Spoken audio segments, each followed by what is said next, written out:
My name is Larry Raganese. I'm the Communications Director for the county. I'd like to welcome you all here today to Morris County's annual Memorial Day commemoration right here on the lawn of the historic Morris County Courthouse.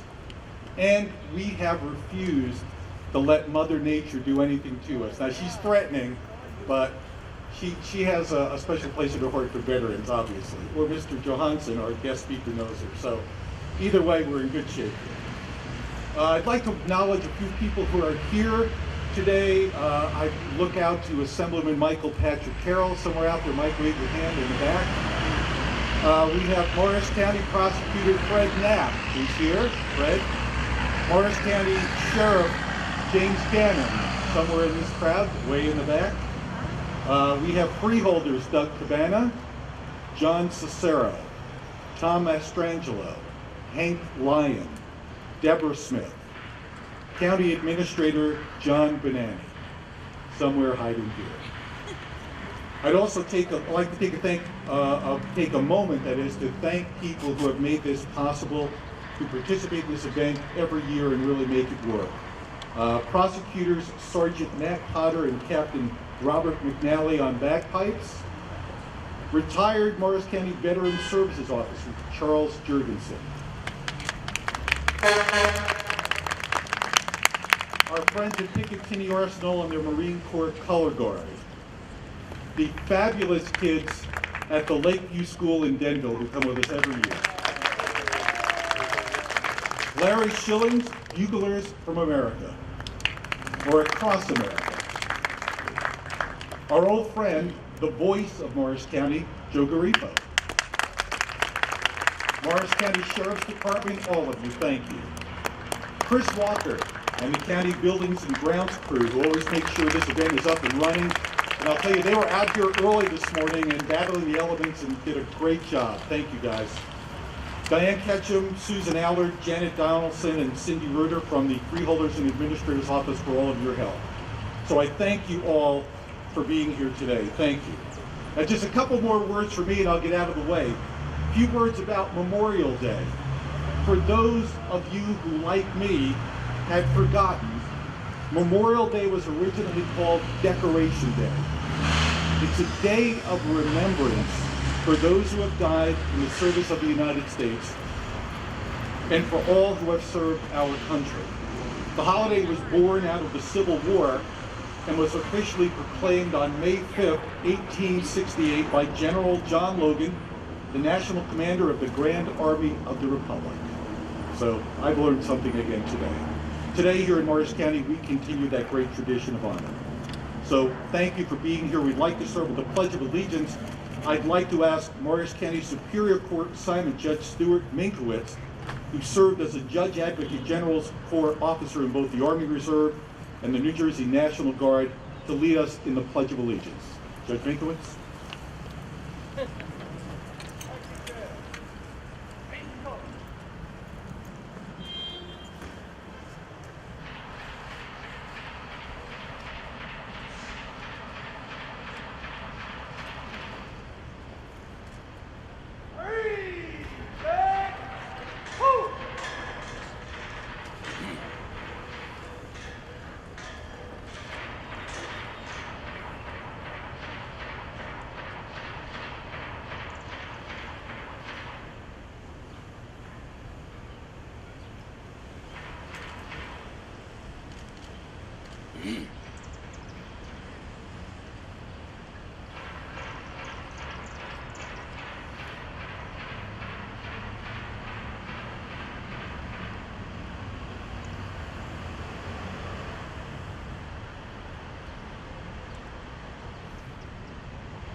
I pledge allegiance to the flag of the United States of America, and to the republic for which it stands, one nation, under God, indivisible, with liberty and justice for all.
Thank you, kids. Now, for our invocation, I'd like to please welcome our friend, Reverend Sidney Williams of the Bethel AME Church in Morristown.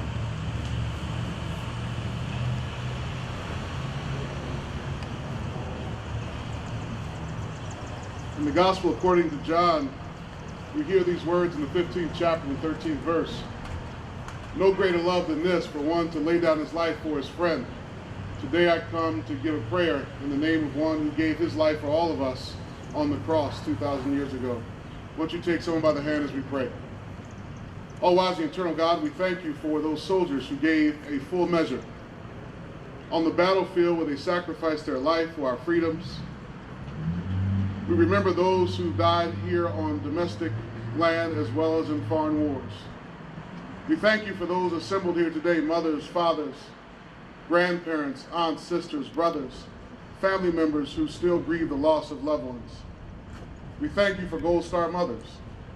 We thank you for wars yet not won. Now be with us in this moment today as we celebrate some veterans who are with us, and we celebrate those who are still in foreign lands defending our freedom. In Jesus' name I pray, amen.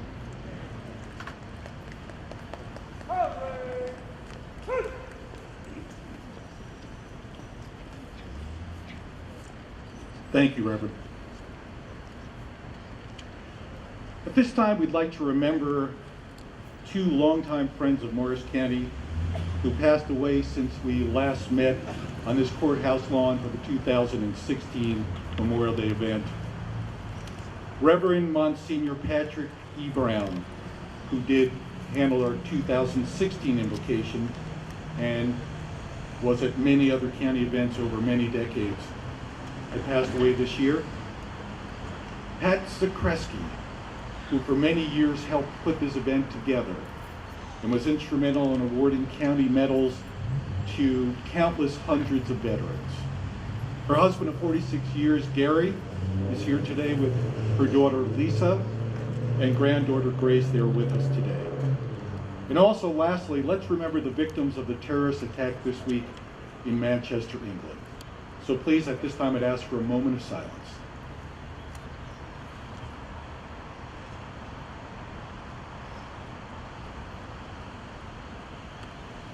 Thank you. I would next like to introduce the Morris County Freeholder Director, Doug Cabana, who is the longest serving freeholder in Morris County. And Doug, I'd like you to come up, please, say a few words. Doug Cabana.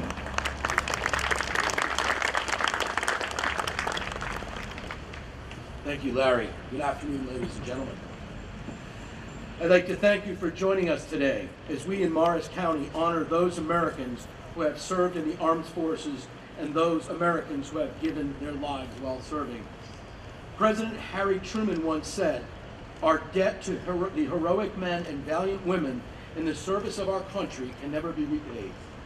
They have earned our underlying gratitude. America will never forget their sacrifices." Since the Revolutionary War, when major battles occurred right here in our home county and state, more than 1 million American soldiers have lost their lives protecting our nation and protecting those freedoms that we have been so privileged to enjoy. Throughout history, members of our military have selflessly answered our nation's call and continue to make the ultimate sacrifice in both protecting us here in the United States and around the world with courage, determination, and pride. Today, we have nearly 200,000 troops stationed around the world in Japan, Germany, Iraq, Afghanistan, Kuwait, Bahrain, Turkey, and Jordan, and many other countries.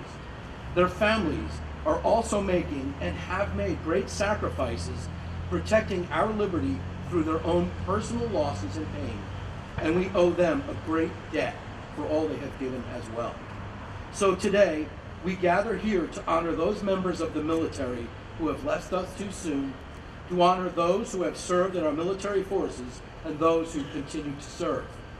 While we all spend this Memorial Day weekend with our friends and family, enjoying the fun of a holiday weekend, please take a moment to pause and remember that we are only able to do so because of their sacrifice. For this, we can never thank them enough. Thank you to our veterans for your service.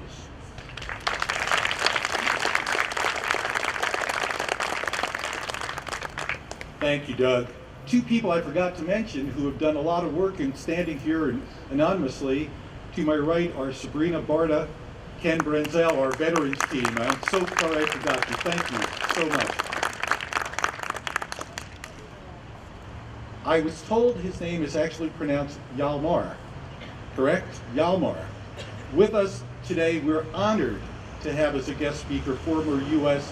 Air Force Sergeant and World War II flyer, World War II German prisoner of war, Hjalmer Johansson. Mr. Johansson was born in Hollywood, California, but he moved quickly to the East Coast. His widowed mom moved the family to New York City when he was just 5 months old, raised her in a Depression-era family by running a rooming house. When World War II began, Hjalmar was just 17, still in high school. I believe he was itching to get into the war. A year later, by 18, he was a member of the Army Air Corps. Hjalmar was assigned to a heavy bomber crew of B-24s as a nose gunner with the 15th Air Force 461st Bomb Group, Squadron 767. In December 1944, during a mission to take out a refinery in Poland, Mr. Johansson's plane encountered German fighter planes, engaged in battle, was badly damaged, and eventually crash-landed in Austria. He was able to bail out, but while some of his crew was saved by Romanian partisans, he was picked up by the German army and became a prisoner of war. I'm not going to tell you any more. He can correct my errors, tell you the true story. Let's have him tell his story, which has been chronicled, by the way, on the History Channel.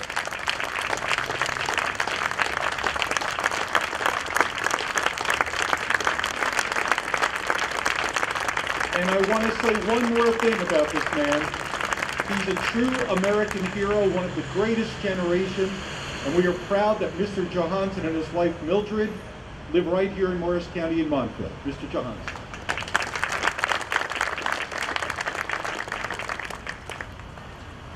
The only correction, Larry, is unfortunately, my wife passed away 9 years ago, and that's heavy on my heart.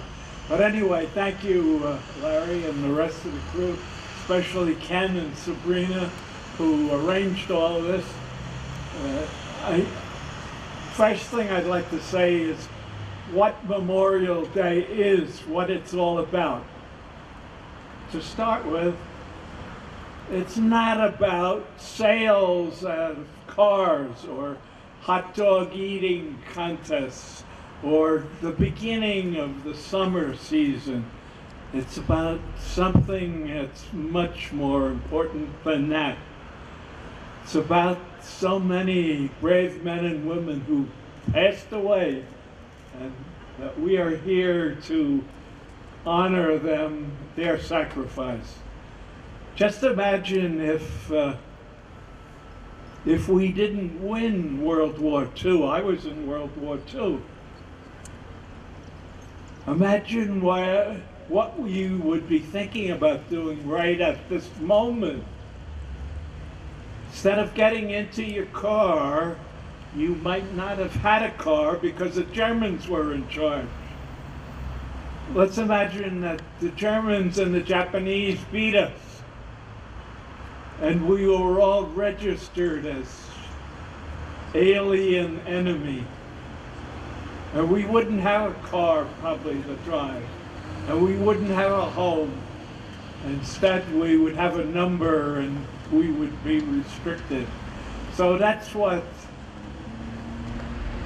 the future would have been like if we hadn't won World War II. I just did a very little bit in my contribution.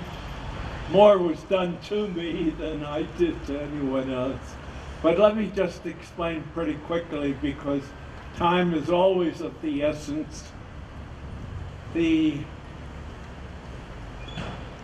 like to just briefly add to what Larry mentioned about my background. And incidentally, if you're really interested, the History Channel has picked up my story. If you want to look, just Google my name, if you can spell it correctly. In the program, it's spelled with an ER, the first name, it's actually AR. So if you Google my name, you'll get the wrong address. But I was 19 years old when I sitting in my nose turret on a B-24 bomber.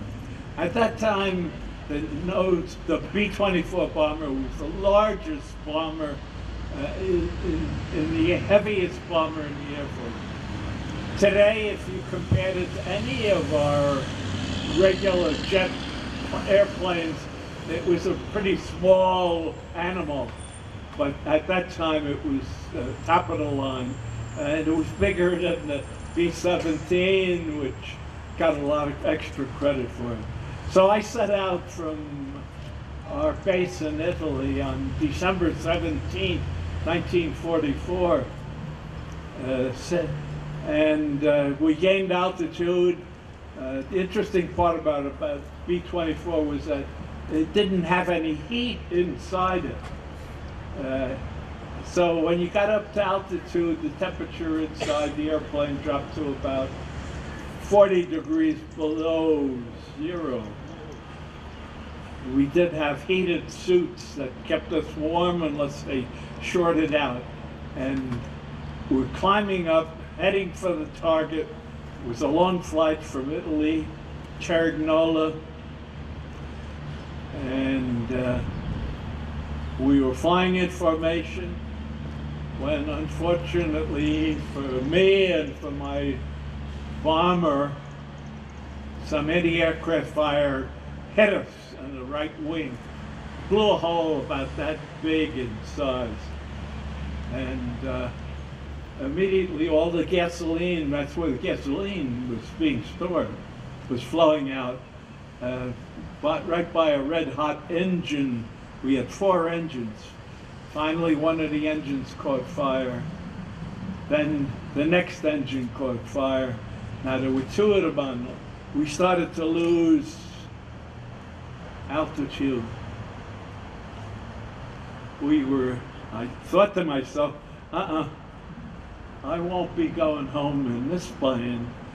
I wonder where I'll be headed for. And that was a good question at the time, the unknown. Finally, the fighter planes, the German fighter planes were up. They told us there wouldn't be any because the Germans didn't have enough fuel at the time in late 1944. Well, that didn't happen to be the case. This was a special deal. And we were pretty soon surrounded by Me-109s and FW-190 fighter planes, and they strafed us from one end of the plane to the other. I could see them coming in on my turret. I was right up in the front, in front of the pilot, and running these 50 caliber machine guns. And anything that came near, I was trying to defend us. And finally, either they ran out of ammunition or we lost enough altitude and they gave up on us, but we were going down. And the pilot said, okay, get ready to bail out. You know, some kids, when I go to school and give these talks, they ask, the kids ask, were you scared to jump out of the plane? Answer to that is no. I was scared not to jump out, because any time a plane went down and you were on board, if it went into a spin, you'd never get out. And when a plane went down, on average, one of these bombers, half of the crew of 10 perished. So the odds were against my survival at all. However, I did manage to get my parachute on. That was a struggle too, because my buddy who was supposed to help me out disappeared on me, and my parachute was lying by the open door in the bottom of the plane, which was the escape route, and I recovered the fumble, snapped it onto my harness, and jumped right out. So was I scared to jump? No. I just wanted to get out of that airplane. And the Germans picked me up very quickly, and the parachute opened with a snap. And it's not like the parachutists that land in Yankee Stadium, because they have special parachutes. But I was moving and came down and hit the ground, which was covered with snow. Maybe that was a benefit, fortunately. But I wasn't injured. I wasn't hit by, and the plane had been riddled with enemy fire. Now, the Germans picked me up almost immediately. The first question they asked was, get the point. Now, I was 19 years old, and I didn't look 19. So they wondered whether America was sending children on bombers to bomb Germany. Now you may think that's a compliment. How old do you think I am now? If you can't guess, how about 92? So, and I'm still trying to move on. So the Germans had other ideas, and I was thrown into solitary confinement, put on a train to start with, not very well treated, to say the least. Started a reducing diet, not of my own choice, but they just didn't feed me anything, and didn't matter what it was. In fact, I never had a knife or a fork for 5 months I was in prison. Never had a knife. Why didn't I have a knife or a fork? There was never anything to cut or use a fork on. I had a tin cup on my belt, and when the food came, what so-called food, quotation mark, came, you held out your mug, and somebody poured whatever was in that vat into your mug, and then you retreated back. I did have a spoon, and that was the way I lost 40 pounds in 5 months. So if you're interested, anybody wants to lose some weight, I can tell you all about it. Now I put back a few pounds, so I'm back from 150 pounds. I'm almost 155, 158 now. And this uniform that I'm wearing is the original uniform, 73-year-old uniform. How many of you guys got a piece of clothing that you could wear that's 73 years old? And it doesn't look bad. I think it's pretty sharp. They made it good.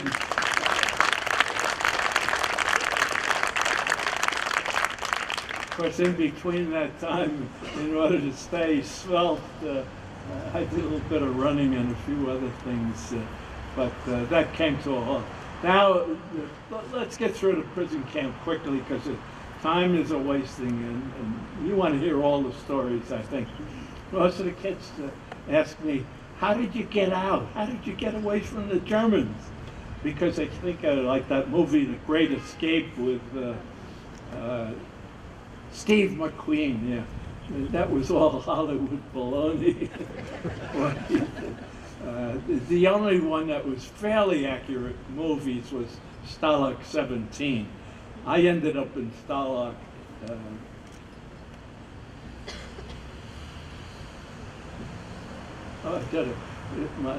I'll go back to that. The rain shuts down on occasions when you get to be 92 and above. But the Stalag turned out to be very close to Berlin at the end of the war. And Berlin was a shambles at the time. We had bombed it completely, knocked it terribly out. And as a result, the camp I was in, Stalag 3A, 3A for Apple. That was the place that had about 17,000 prisoners in it, possibly more. And some Americans, every nationality you could imagine was in there.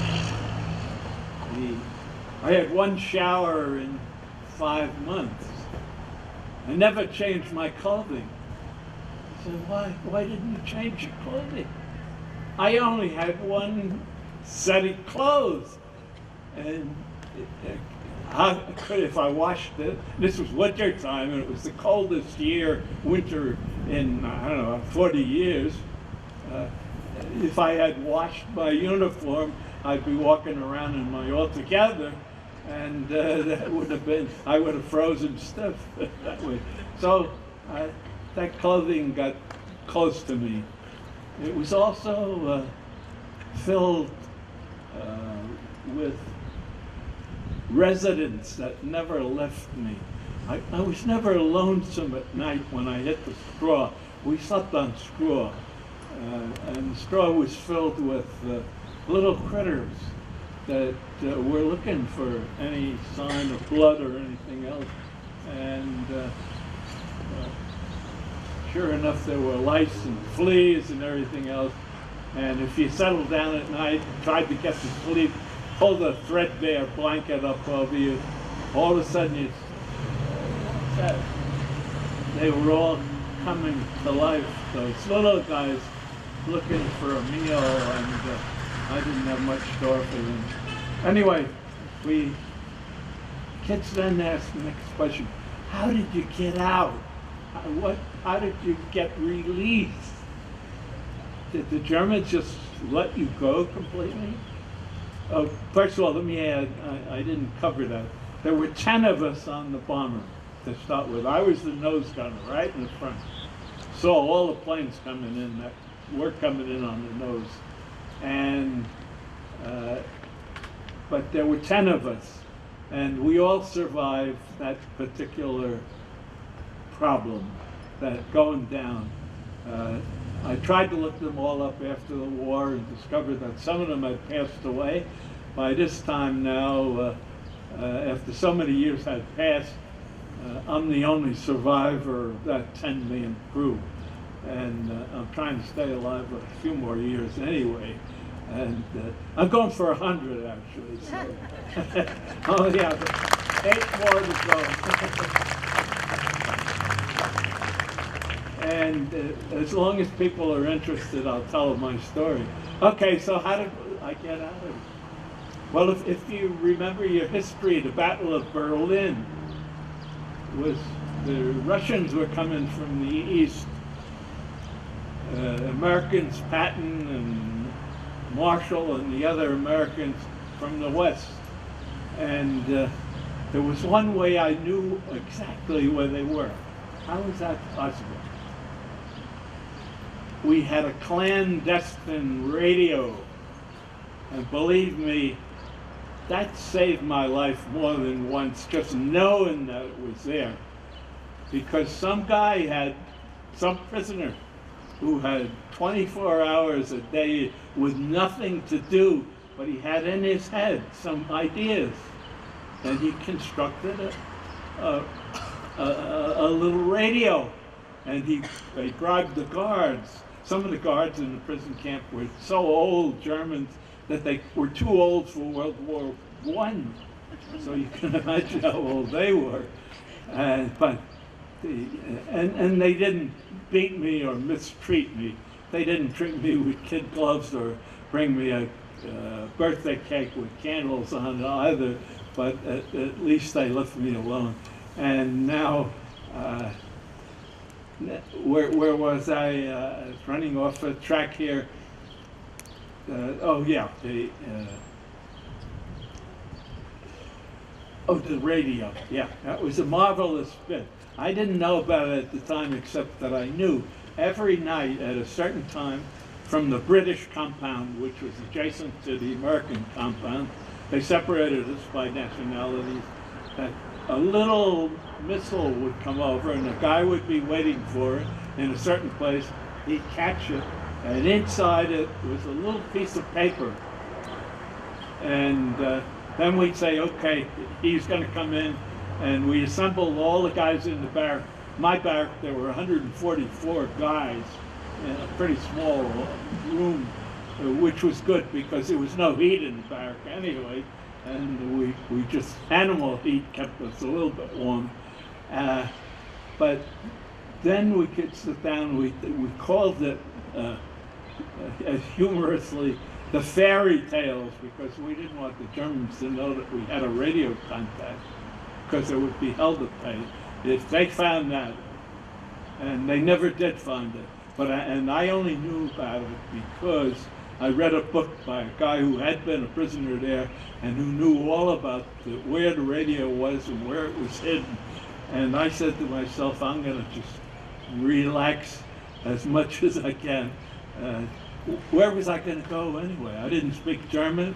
I looked like a scarecrow in the clothing I had. I was a skeleton. I got down to about 110 pounds at the end of it all. And now how did I get out? Okay. One morning, the Russians were coming in from the east, and all of a sudden that night, before they came in, the German guards started marching out, carrying with them our Red Cross parcels, food, anything they wanted. They were scared to death of the Russians, and they had every right to be scared. But the way they treated the Russians, they literally killed the Russian prisoners, while at least the Americans and the British and some of the others were honored by the Geneva Convention. But the Russians didn't sign that treaty, and as a result, maybe I'm running over time. I'll finish up shortly, but finally the Russians, Marshal Zhukov came in, put a pincer around Berlin and dropped off some Russian guards that cleaned out our camp. They tore down the barbed wire, and then we were told that we were now prisoners of the Russians. But the Russians were our allies. Oh yeah? Somebody forgot to tell the Russians these things happened. And literally the food got worse, which I didn't think it could. But then the story came around that the Russians were going to interview all of American prisoners, because we didn't know why, but you were not supposed to tell the Russians that you knew anything about mechanical equipment or anything about how to repair anything or whatnot. So instead, and later we discovered that the Russians had stolen or repatriated all this big heavy equipment from Germany that they didn't know what to do with. They didn't know how to operate it. So I was then confronted by this Russian, I think he was a colonel, spoke excellent English, rolled back in his chair and looked at me and said, tell me, what did you do? And I said, I'm a student, which was true. I was going to engineering college for between 17 years of age when I graduated high school and 18. And but I just said, and the rest of them, then the Russian said, it's amazing, I've never heard of such an army as the Americans have. You are so cultured. You're either all teachers or painters or students, philosophers, but nobody knows anything. Obviously, he knew what the story was, and he took it pretty well. I thought it was a pretty good idea. And then after that, it was heading back to the States. back home. Again, they transported us in boxcars. If you look at the History Channel, you'll get a representation of that, although you really need to be in a boxcar without any seats or anything else, piled so high that at night while the guys fall asleep, they fall on top of you, and you struggle to get yourself out. And finally, they get on a ship. I wanted to get home. They said, oh, hey, as long as you're here in France. Now, it was a French base which the Americans kept for returning prisoners. They said, no, you can go to Paris if you want to, or if you want to go to London, we can arrange that. We'll fly you there. No, I want to go home. Later, I never regretted that. At the moment I did, because I ended up in my business world, living 5 years in Paris, working there, and living in London for another 2 or 3 years, also on business. So I know I didn't miss out on London or Paris or any of the other countries that I visited. But coming on that Liberty ship, and that was a joke. They said, you know, these Liberty ships have a habit of breaking in half. When they do it, you better have a life preserver on. No, that didn't happen. Instead, I came into New York Harbor, and since I was a New York City resident prior to the war, that was my hometown. And I saw the skyscrapers looming. I looked at the ship was heaving a little bit, and then sure enough, into sight comes Lady Liberty. And all those years, I knew she was out there. I never bothered with Lady Liberty, and I never paid much attention to it. Until this time, as I sailed by, I looked up at her with a torch, and I said, now I know what liberty is, and you only know it after you've lost it. So be thankful for what you have, your liberty, what you have, the home life that you have. And say a little prayer if necessary. And so that about ends up my story. I think I've taken long enough. Probably too long. You won't come back again, that's for sure. But thank you for listening, and God bless you.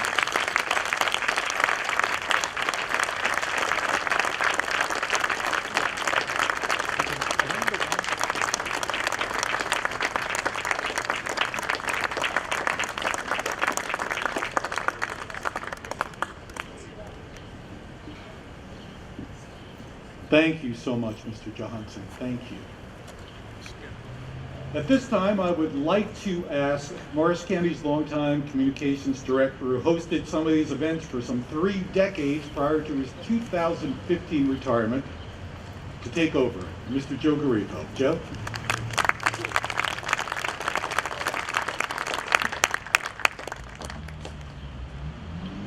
Thank you, Larry, and thank you for asking me to come back and be part of this. To the medal recipients, I say thank you very much for your service. I also ask you that when your name is called, if you would come up to the table where the freeholders will be standing and accept your medal and your certificate, and if you would also remain up there until I finish telling the audience a little bit about you. Thank you. The first medal recipient this afternoon is George Brisco.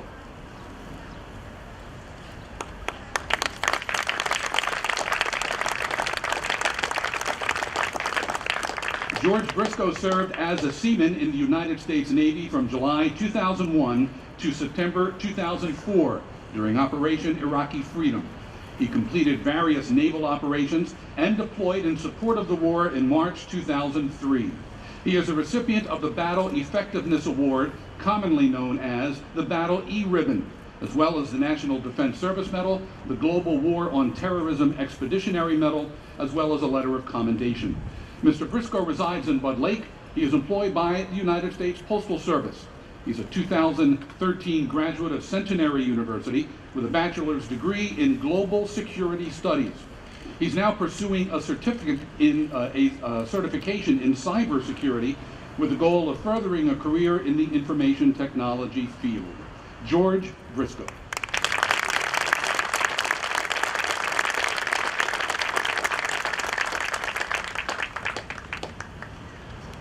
Loris V. Clark.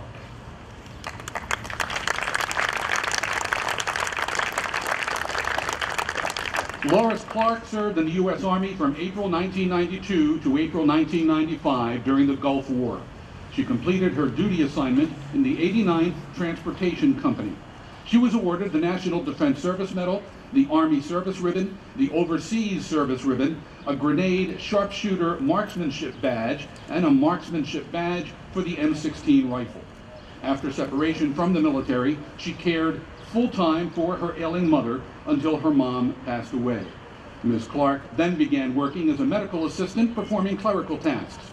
A Kenville resident, she is now enrolled at County College of Morris, where she is pursuing a degree to become a drug and alcohol counselor. She also volunteers with the clergy at Lyons Veterans Hospital. There she helps bring inpatient veterans to religious services. She's already written one book in tribute to her mother, and she says she'd like to write another book about her late father. Loris V. Clark.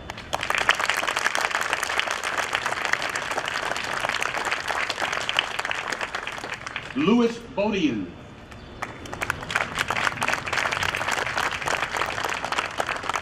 Louis Bodian of Morris Township served in the U.S. Army from January 1969 to January 1971 as a company clerk and medical corpsman.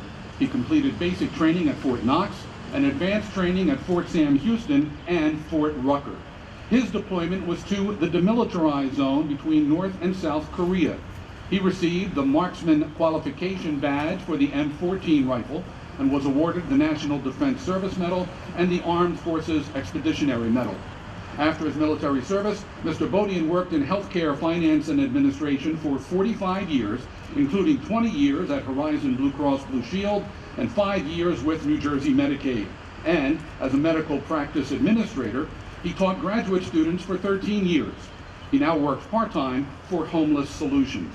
He and his wife Helena were married in 1971. They have 2 daughters, Dina and Suzanne. Mr. Bodian says he enjoys being able to give back to his community in a meaningful way. He is past president of the Morristown Jewish Center, past president of the Burnham Park Association, a current board member at the Community Soup Kitchen, and current treasurer of the board at Dawn Center for Independent Living in Denville. Louis Bodian.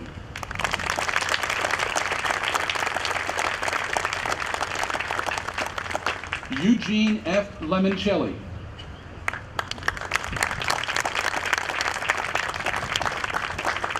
Eugene Lemoncelli is a Marine veteran who was born in Scranton in 1937. There he lived on his grandparents' farm until the age of 3. He then moved with his mother to Dover so she could work at Picatinny Arsenal during World War II. A 1954 graduate of Dover High School, he was a terrific athlete. He was undefeated as a discus thrower in his senior year and a member of Dover's first undefeated football team. After high school, Mr. Lemoncelli joined the Marines. He did his basic training at Paris Island in August 1954 and advanced training at Camp Lejeune. He then went to Quantico, Virginia for ROTC Reserve Officers Training. He was stationed at Quantico for 31 months and was honorably discharged in August 1957. His post-military life began with his marriage to his wife Bee in 1958 and included a 34-year career with the A&P Company. He later purchased Hilltop Market in Pennsylvania and retired 7 years later. Mr. Lemoncelli enjoys collecting antiques, vacationing, and spending time with friends and family, including children Leanne, Scott, and Craig, and grandchildren Lily, Karen, and Ava. Eugene F. Lemoncelli.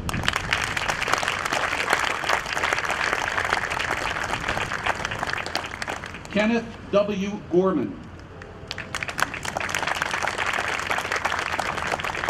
Kenneth Gorman served with the Organizational Maintenance Squadron in the United States Air Force from 1965 to 1971. His deployments included Pakistan, Iran, Libya, Saudi Arabia, Turkey, and Greenland. Mr. Gorman is a small arms expert who was awarded the National Defense Service Medal, the Air Force Outstanding Unit Award, the Air Force Organizational Excellence Award, a Good Conduct Medal, and a Presidential Unit Citation. After his military service, he worked in quality control and ballistics at the Hercules Corporation for 20 years, and later worked for Hormel Foods for 11 years.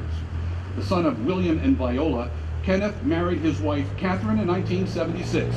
They have 4 children: Ken Gorman Jr., Belinda, stepson Robert, and granddaughter Isabella. He's a Mount Hope resident and serves as the Adjutant Sergeant of Arms for American Legion Post 344 and Morris County Master of Arms for the American Legion. He's also the 2001 Garden State Skeeting Champion. He says he'd like to help other veterans apply for and receive their benefits and take veterans who are disabled or who cannot drive to VA facilities for medical care and services. Kenneth W. Gorman.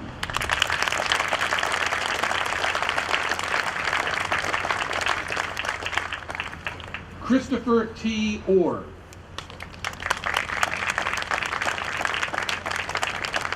Christopher Orr served in the United States Army from April 1974 to October 1989, including a period during the Vietnam War. He was with the 82nd Airborne Division from 1974 to 1978, Medical Department activities from 1978 to 1983, the 2nd Armored Cavalry Regiment in Germany from 1983 to 1986, then back to Medac from 1986 to 1989 at Fort Monmouth and Picatinny Arsenal. His duties included setting up landing zones, recon patrols, and the movement of personnel and equipment via helicopters. He received Special Forces Halo, Sniper, Demolition, and Military Practical Nurses training. Mr. Orr was awarded the Good Conduct Medal 5 times, the Army Commendation Badge 2 times. He's an M16 expert, he received an M16 expert badge, an M203 grenade launch expert badge, a Pathfinder badge, a parachute badge, the National Defense Service Medal, and the Army Achievement Medal. After the military, he used his service experience in the civilian medical field as a registered nurse with Dover General St. Clair's Hospital. He's also a community volunteer with the Boy Scouts of the United Methodist Church. He married Tammy in 1989. They have 3 children, Jessica, Sarah, and Zachary. He says he plans to continue working, to enjoy watching his children excel at everything they do, and to continue sharing his life with his best friend, his wife, Tammy. Christopher T. Orr.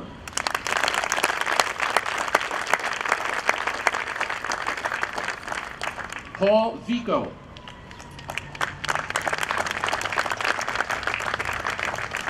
Paul Vico of Morris Plains served in the Army from March 1969 to December 1970 during the Vietnam War. He completed advanced infantry training at Fort Dix and was assigned to Fort Myer, Virginia, with the 3rd U.S. Infantry for a security detail at Arlington National Cemetery. He deployed to Long Binh, Vietnam, with the 506th Transportation Detachment, 4th Transportation Command, assigned to security and supply escort details at bases across Vietnam. Mr. Vico was awarded the National Defense Service Medal, the Vietnam Service Medal, Vietnam Campaign Medal, and the New Jersey Distinguished Service Medal. After his military service, he was a teacher and a social worker, a counselor and an administrator in public schools and at the college level. He retired after 40 years in the educational system. He says community service is very important to him. It's also dear to his heart.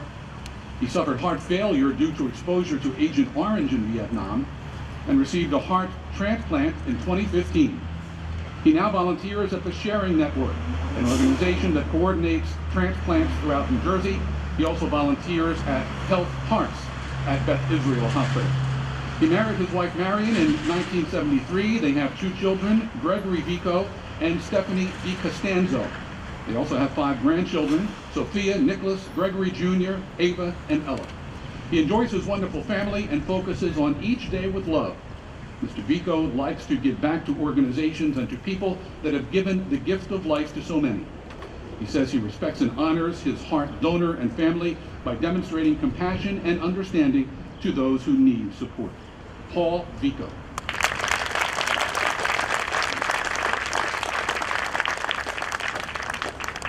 Our last medal recipient this afternoon is John F. McDermott.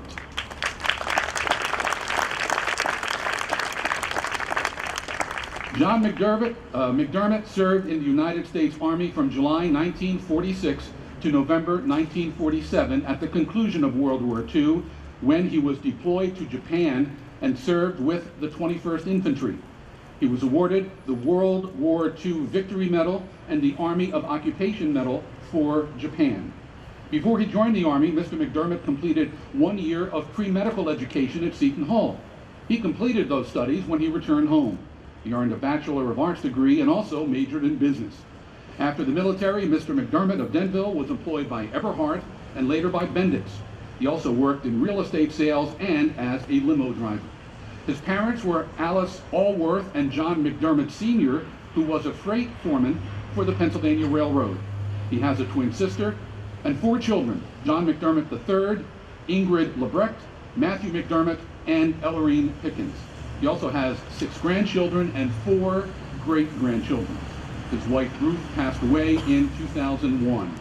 John F. McDermott.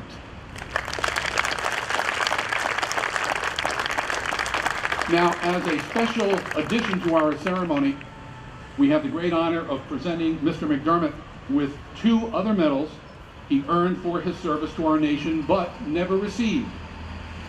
Those are those medals I just mentioned a few minutes ago, his long-awaited World War II medals, the Victory Medal and the Army of Occupation Medal for the occupation service he performed in Japan.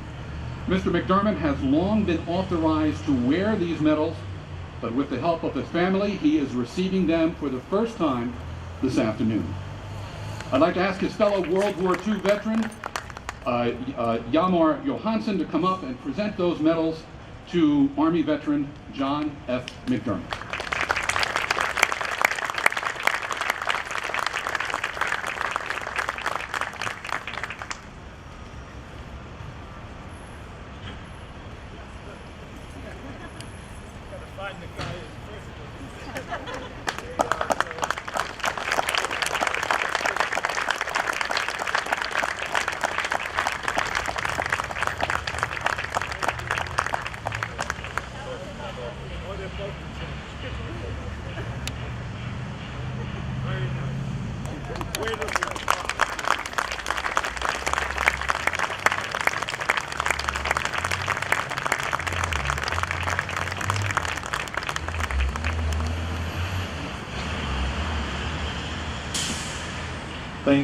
Thank you, Mr. Johansson. Congratulations, Mr. McDermott. It's been a great honor to host this event today. I think we're at the conclusion. The sun is coming out again, so that's great news for everybody. In conclusion, or just remember, and Frilda Cabana said this earlier, remember those who have sacrificed for our country. Remember them as you celebrate and enjoy your time off this weekend. The freedom you have to enjoy at this time is because of what these folks have done for us. So we thank you very much, and we thank everyone here around us for coming here today.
Charlie Jurgensen, and Gary Zapreski.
Thank you, and happy Memorial Day. Thank you, everyone.